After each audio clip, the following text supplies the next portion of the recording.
So I've just finished recording a couple of videos that are sort of talking about how depressing and down my life has been recently.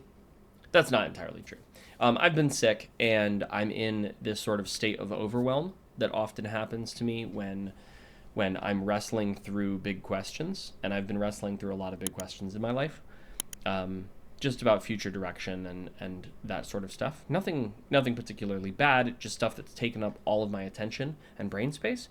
And that has caused me to be in this sort of ambiguous state where writing has also been very, very difficult. And I've been second guessing myself a lot. And that's okay. As I mentioned in those other videos, that's all right. And I've been in this place before. I'll be in this place again. This is just a natural part of the cycle of being a creative. But today I want to do something more concrete. I want to talk about how I'm going to get out of it. Because I've been here for a couple of weeks and I'm sick of it. I'm done. I think I want to move on. And so I'm going to start taking steps to move on. Now, I cannot just wish myself out of it. I cannot just motivate myself out of it. That's not how this works. But I read this really interesting book once called Peaks and Valleys. And in it, the author identified that what you do in a valley, that is a depressive period in your life, determines how quickly you get to your next peak, that is a sort of positive portion of your life, and how long that peak lasts. And likewise, what you do when you're on the peak, up on the mountain, determines how quickly you get to your next valley and how long that valley lasts. Well, I'm definitely in the valley. And so I've decided that rather than just wallow, which I've been doing some wallowing, don't get me wrong, but rather than just wallow, I'm going to come up with a concrete plan for how I am going to get to my next peak. And it is fairly simple. So I thought I would share it with you, and hopefully you can find some value in this yourself. The first and most important thing is that I'm not going to worry about it. It sucks. I don't like it. I don't want to be here. I'd rather be cruising along up on the peak, enjoying the view, feeling the sunshine. But I'm down in this valley. That's okay, though. It's all right to be in the valley. Life is still good. I got some time to sit on my porch today, and my wife moved some comfortable chairs onto our front porch. And I went out and I just sat, and I really enjoyed the beautiful day because it was a glorious day. So despite being in this valley and despite having all of these pressures, my life is great. Except for this cough. That's for the birds. But my life is great. I can go and I can sit on my porch. I can enjoy a few moments of beautiful weather. And that's wonderful. And there are plenty of other things that I really appreciate in my life that are just fantastic. And so the first thing that I'm going to do is just be okay with being in this valley. It's, again, not easy.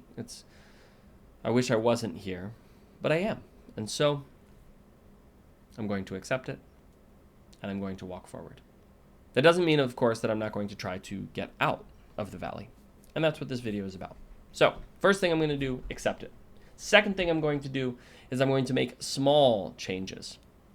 I have a really bad habit of trying to change everything in my life at once, and it never works. And so I'm going to make small changes. The specifics of those small changes have yet to be determined. I have a whole list of changes, and I'm going to pick one of them, and I'm going to focus on that. Normally, I would start with a change to my morning routine, but I've been thinking a lot about sort of how I go to bed at night. And I've been realizing that how I go to bed at night affects how I am in the morning. And how I am in the morning affects how I work all day long. And so one of the things that I have a bad habit of doing is just staying up way too late.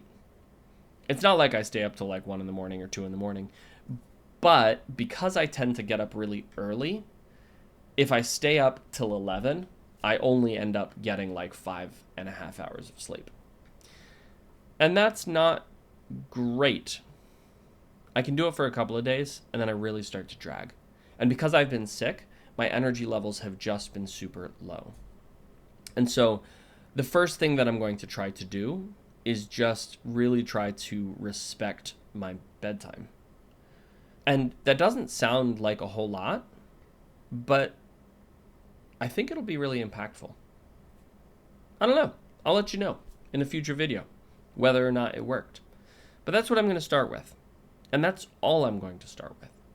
So the first thing I'm going to do is I'm going to accept the fact that I'm in a valley and there's nothing I can really do about it. And so I'm going to live here. It's going to be fine.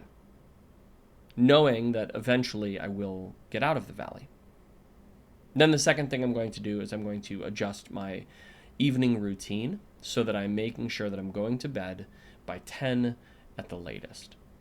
This is going to be hard. I know it will be hard because I'd much rather, in this state, I really like to distract myself, and so I'd much rather just, like, not go to bed. I'd much rather read a book or watch something or do anything other than go to bed. And I think that's where I have to start breaking the sort of destructive habits that I'm in right now so that I can rebuild my good habits. And then the third thing that I'm going to be doing is I'm going to be focusing on the process and not the results.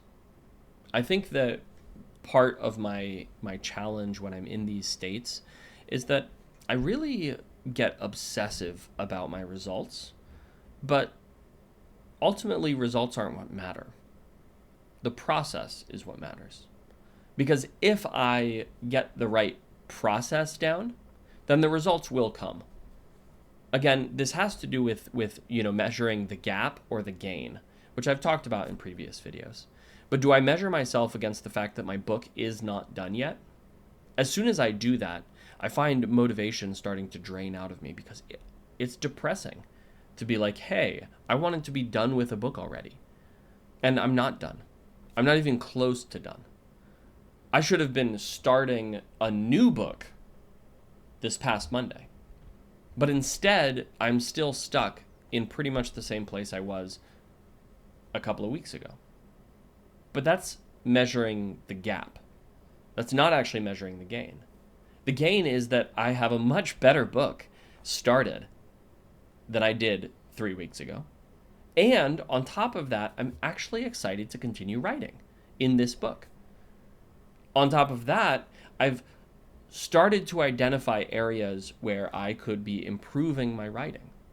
These are all gains that I've made. And when I think about life in terms of my gains, then all of a sudden I'm excited and motivated to keep going.